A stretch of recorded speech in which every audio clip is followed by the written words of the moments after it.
My name is Christy. I'm a sales representative for Klassen Bronze Limited. Klassen is a manufacturer and distributor located in New Hamburg, Ontario. Nobody sells more keys in Canada than Klassen. I am here today to demonstrate the process of cutting a key safely and effectively. To begin, we make sure we have selected the proper key blank from our inventory to ensure a correct cut. A key identification guide included in your key assortment will help you locate the proper key blank from your display.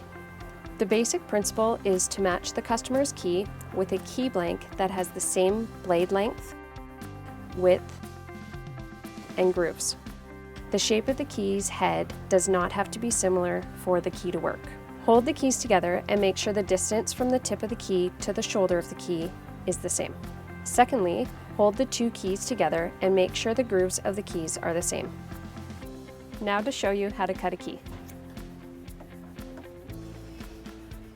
Once you have found the correct key, insert the blank in the right vice jaw with the thin side of the key facing up and the shoulder of the key positioned close to the left edge of the jaw. Make sure the key is flat and level against the bottom of the jaw. Hold the head of the key blank between the thumb and third finger of your left hand. Use your index finger to press against the blade of the key and then tighten.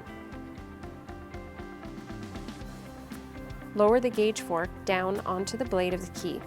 Remove the carriage so that the shoulder of the key is up against the left side of the gauge fork. Insert the original key into the left jaw against the shoulder of the left side of the gauge fork with the cut side facing up, making sure that it is flat and level in the jaw, then tighten. When you have placed both keys in position, there should be no space remaining between the shoulder of the keys and the left side of both gauge forks. Please make sure you wear your safety glasses at all times. There are two ways to easily cut keys, automatic and manually.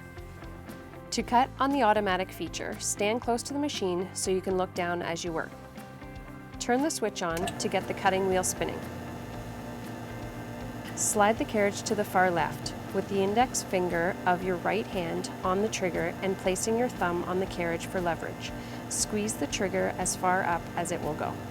Making sure the trigger pin is inserted into the notch of the pressure plate and that the pin is under the pressure plate, use both hands to move the carriage and trigger to the right. Place the key against the blade and let go. Hold the button located beside the on-off switch for 5 seconds until the carriage starts to move. The cutting cycle will take approximately 20 seconds to complete. When finished, the trigger will release from under the pressure plate and the carriage should fall clear of the cutting wheel.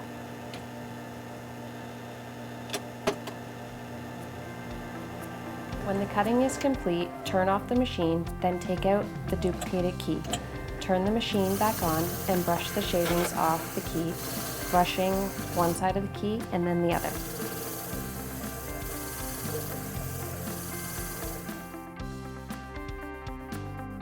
To cut on the manual feature, turn the switch on. Firmly hold the carriage and slowly bring the key to the blade and guide. Make sure you are starting the cut to the far left of the beginning of the first groove.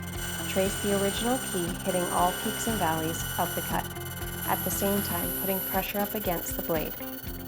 Repeat until you hear minimal cutting.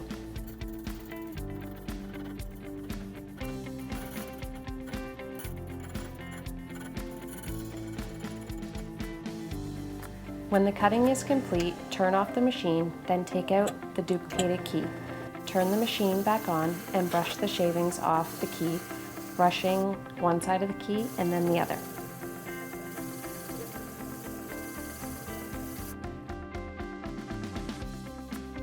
If you are cutting a double-sided key, you must determine the correct jaw setting or side of the vice jaw that will hold this type of key. To determine the correct jaw to use, refer to the 4-way key clamping guide. Most double-sided keys without a groove in or close to the center of the key can be cut using the number 1 jaw. Keys that have a groove in or close to the center of the key should use the number 3 or number 4 jaw, inserting the center of the key over the raised V in the jaw.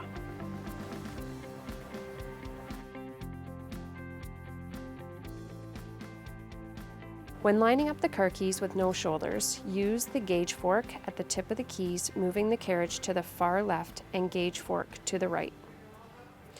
They both need to touch to be correctly lined up. Pull up the gauge fork and begin the cutting process.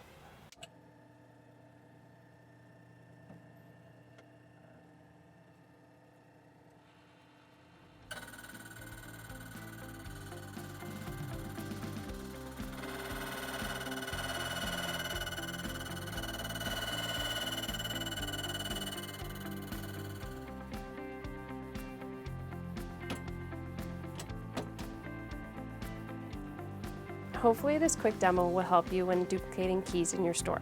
If you have any questions or require further information regarding key cutting, please call our customer information line at 1-800-265-8710. Thank you for your time.